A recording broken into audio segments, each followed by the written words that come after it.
জিয়া রহমানের সহধর্মিণী, সাবেক 3 বারের প্রধানমন্ত্রী, দেশনেত্রী, গণতন্ত্রের মাতা,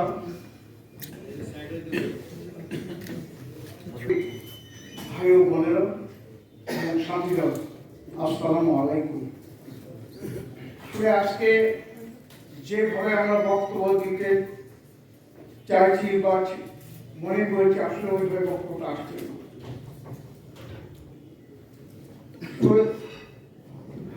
বেগম খালেদা জিয়ার সঙ্গে রাজনীতিতে চলার পরে, ছাত্র রাজনীতিতে শুরু করে পরবর্তীতে বিভিন্ন আন্দোলন সংগ্রামের সিঁড়ি বেয়ে বিভিন্ন সময় ওনার সঙ্গে কথা বলার সুযোগ হয়েছে, মেশার সুযোগ হয়েছে। উনি যেভাবে সবসময় কথা বলেছেন, শুধু দেশ, জাতি, গণতন্ত্র এই প্রসঙ্গ নিয়ে কথা বলেছেন।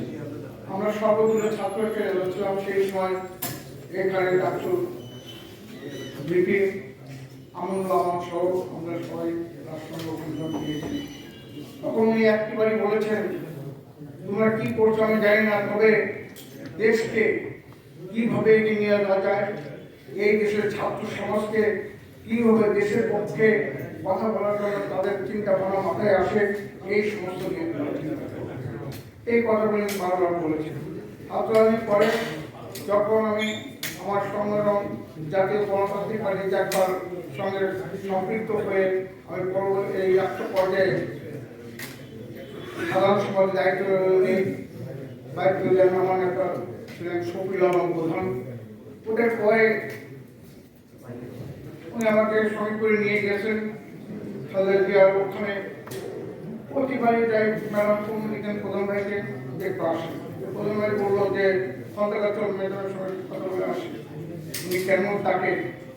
ওখানে যাওয়ার পরে অফিস থেকে ভর্তি লোকজন, বিভিন্ন গণ্যমান্য ব্যক্তি সব আসছে। তো উনি প্রথমে বললো শিমুলের সঙ্গে যে ভাই আমি বেশিক্ষণ থাকবো, ওনার সঙ্গে দেখা করে চলে যাবো।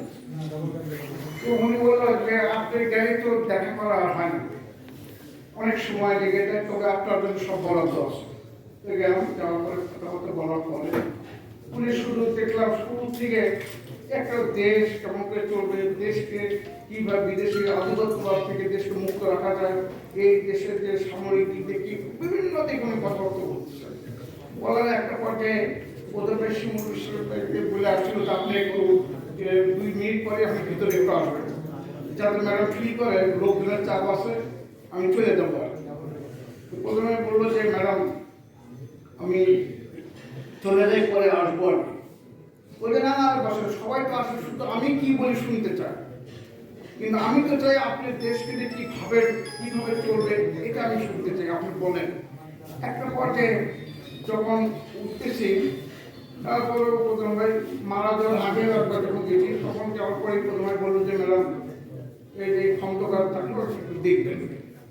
তখন ম্যাডাম বললো কি বললেন, আমি যে আপনার সঙ্গে যত বলে সম্পর্ক দেখতেছি এবং আপনাকে একটা নিবেদিত প্রাণ, একটা ভালো একটা যে পাইছেন, সহযোগ পাইছেন, এটা আমি কখনো করতে পারি কি দেখুন, আপনি যা করবেন ওইটি ফাইনাল।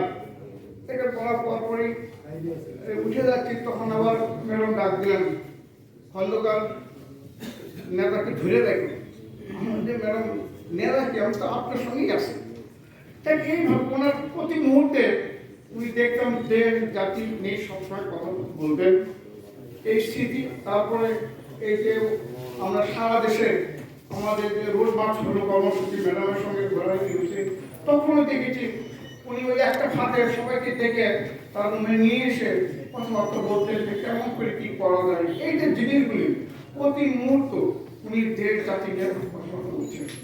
উনি জীবিত থাকা অবস্থায় অতটুকু ফিল করেন, উনি অসুস্থ হয়ে গেছে তখনও ওরকম ফিল করি, কিন্তু যখন দেখলাম উনি চলে গেছেন, চলে যাওয়ার পরে উনি কোন মাপে কোন জায়গায় চলে গেছেন, পৃথিবীর মধ্যে এইরকম কোন প্রকার জানা যাওয়া কোনো কিছু হয়নি। বিশ্বের নেতৃবৃন্দদের ভিতরে তার যে প্রভাব, উনি মারা যাওয়ার পরে আমরা এই জিনিসটি লক্ষ্য করেছি। আজকে উনি নাই, আমরা একটা দিক হারার মতো হয়ে আছে। তবু মনে করি আমাদের সামনে এখানে শহীদ প্রেসিডেন্ট জিয়াউর রহমানের আদর্শাদর্শিত হয়ে আমরা যেভাবে আছি, পরবর্তীতে দেশনেত্রী বেগম খালেদা জিয়া যেভাবে আমাদের দেশ চালিয়েছেন, গণতন্ত্রকে প্রতিষ্ঠা করার জন্য যে কাজগুলো করেছেন, তাকে এখন আমরা মনে করি সে চলে যাওয়ার পরে আমাদের সামনে যে সম্ভাবনা শক্তি, আমাদের সামনে যে জাতীয়তাবাদী দলের এখানে ভাইস চেয়ারম্যান জনাব তারেক রহমান আজকে যে হাল ধরেছে, আজকে যে দেশটাকে যে পর্যায়ে নিয়ে গেছে, আমরা আশা করি শহীদ প্রেসিডেন্ট জিয়াউর রহমান দেশনেত্রী বেগম খালেদা জিয়ার জনগণের জন্য, দেশের জন্য যে চিন্তা চেতনা প্রেরণা দিয়ে গেছেন, আমরা আশা রাখি সেই পথটি পেয়ে ইনশাল্লাহ আমরা আগামী দিনে এগিয়ে যাব। সংগ্রামী সাথীরা, আজকে আমি বক্তব্য সেইরকম দিব না, শুধু এইটুকু বলতে চাই, আজকে সারা বিশ্বের ভিতরে যে উদাহরণ সৃষ্টি করে গিয়েছেন দেশনেত্রী বেগম খালেদা জিয়া, সেই পথকে আমরা অনুসরণ করবো। আজকে দেশনেত্রী বেগম খালেদা জিয়াকে কি বিনা চিকিৎসায় তাকে হত্যা করা হয়েছে। এখানে ওই হাসিনার চাপরাশি অমক তাদেরকে বিদেশে বেড়ে চিকিৎসা করে নিয়ে আসা হয়েছে, কিন্তু আমাদের পরপর 3 বারের প্রধানমন্ত্রী বেগম খালেদা জিয়াকে চিকিৎসার জন্য দেশে যাওয়া হয়নি। তাকে কারাগারে প্রেরণ করে, তাকে স্লো পয়জনিং করে, তাকে মৃত্যু থেকে তিলে তিলে ফেলে দেওয়া হয়েছে। আজকে উনি চলে গিয়েছেন, কিন্তু চলে গেল আজকে উনি যে উদাহরণ, যে দৃষ্টান্ত আমাদের সামনে রেখে গিয়েছেন, সেই পথ অনুসরণ করে আমাদের চলতে হবে।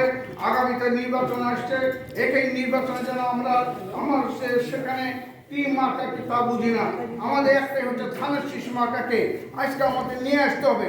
তার মাধ্যমে এই দেশে আমাদের যে দেশ শহীদ প্রেসিডেন্ট জিয়াউর রহমানের উত্তরসূরি, বেগম খালেদা জিয়ার উত্তরসূরি আজকে তারেক রহমান, তার নেতৃত্বে দেশটা ক্ষমতায় আসতে হবে, দেশকে পরিচালনা করতে হবে। এই দেশটাকে ইনশাল্লাহ আমরা সারা বিশ্বের মানচিত্রে শির উঁচু করে যেন দাঁড়ায় থাকতে পারি, এই প্রত্যাশা ব্যক্ত করে আসুন আমরা সবাই আগামীতে আমাদের এই নির্বাচনকে কেন্দ্র করে আমরা মাঠে ময়দানে সকল জায়গায় যে আমাদের নেতৃবৃন্দ, আমাদের দলের জাতীয় দলের নেতৃবৃন্দ যে যেখানে ধানের শীষ মার্কা নিয়ে সেখানে তার কাজ করছে, সেই মার্কাকে যেন আমরা সবাই এগিয়ে নিয়ে যেতে পারি।